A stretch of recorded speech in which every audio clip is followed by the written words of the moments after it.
Vous bénisse. J'espère que vous allez bien. Voilà, vous m'avez manqué, mais ce petit moment d'accalmie, sinon de repos n'est pas en fait réellement un repos, mais tout simplement que je suis vraiment occupé avec la même parole de Dieu. Voilà, donc ce soir, je suis très heureux de vous retrouver et je vous invite à partager en fait cette petite pensée avec moi qui se trouve dans le livre de Jérémie chapitre 2 verset 13. Et ceci stipule, et c'est Jérémie qui parle, voilà, il dit, car mon peuple a commis un double péché.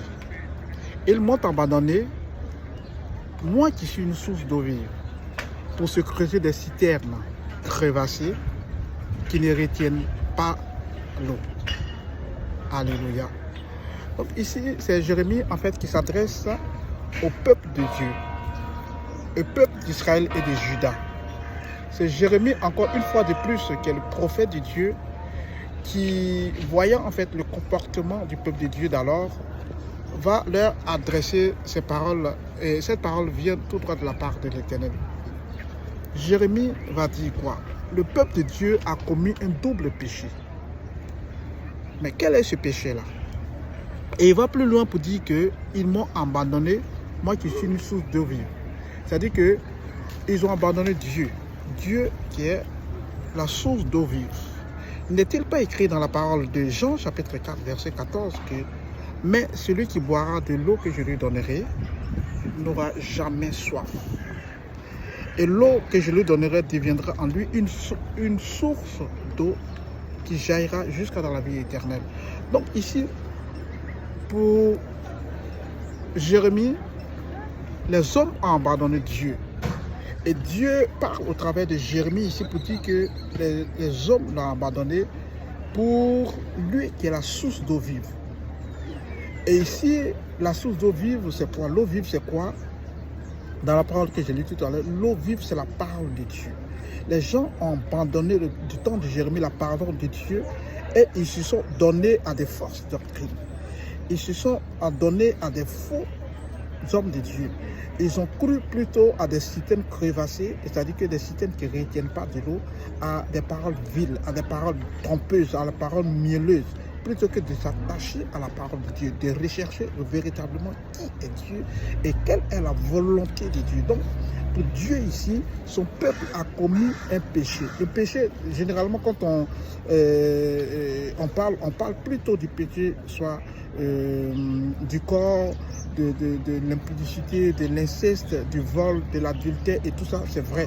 Cela, ce sont des péchés. Mais le premier péché dont Dieu a horreur ici et qu'il qualifie de péché, c'est le fait que son peuple l'abandonne, abandonne sa parole pour se tourner vers des fausses doctrines, pour se tourner vers celui qui trompe, pour se tourner vers des personnes qui n'en veulent pas la peine, pour se tourner vers d'autres paroles, la parole du diable.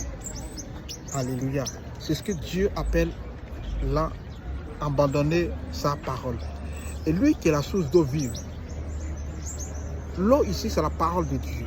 Et par la parole de Dieu, la vraie parole de Dieu, lorsque tu la suis, lorsque tu la médites, elle te remplit le cœur. Même si tu as un problème, même quelle que soit la situation dans laquelle tu te trouves, quand tu connais cette parole-là, elle t'affranchit.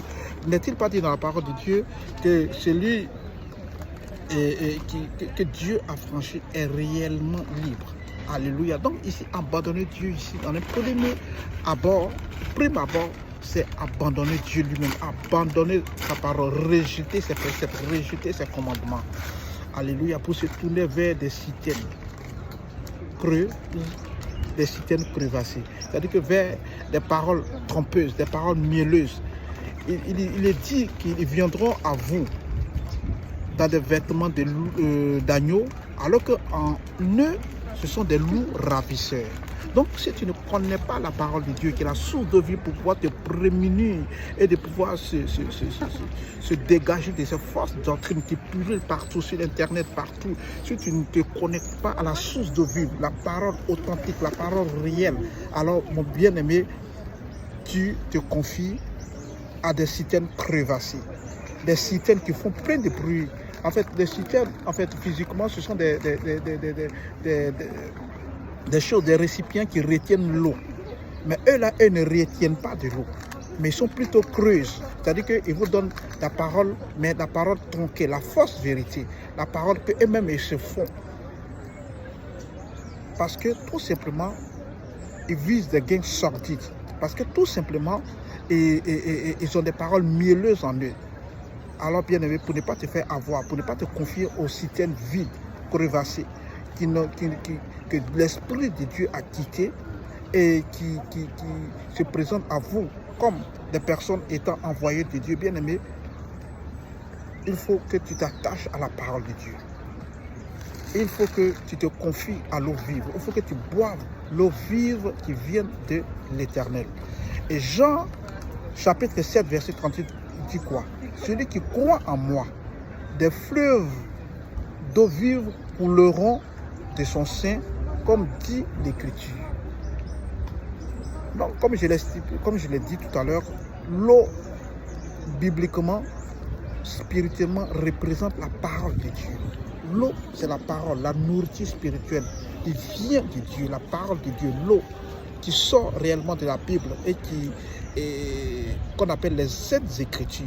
C'est ça la source d'eau, c'est ça l'eau vive pour le Seigneur. Donc Jésus même lui-même est la parole, parce qu'il est la source d'eau vive. C'est ça qu'il dit que lorsque tu boiras cette eau, tu n'auras plus jamais soif. Lorsque tu recevras la parole authentique, tu n'auras plus jamais envie de retourner dans les fausses doctrines. Tu n'auras plus envie de retourner dans les citernes crevassées qui, en fait, ne sont vides de l'intérieur, mais utilisent des paroles trompeuses, des paroles mielleuses pour pouvoir avoir le peuple de Dieu. Alors, bien aimé, il faut désormais que tu suives la source d'eau vive, que tu boives à la source d'eau vive, la parole authentique, la parole révélée, la parole réelle, pour que tu ne sois plus la cible de ces personnes-là qui sont des citernes en réalité, des citernes crevassées qui ne font que te perdre, qui ne font que perdre ton temps, qui ne font que perdre ton énergie et qui ne font que perdre tout ce que le Seigneur a prévu pour toi. Donc, shalom, que Dieu te bénisse et rendez-vous dans les prochaines vidéos. Maintenant, nous serons plus actifs par la grâce de Dieu. Voilà, et nous vous donnerons la pensée de Dieu. Soyez richement bénis.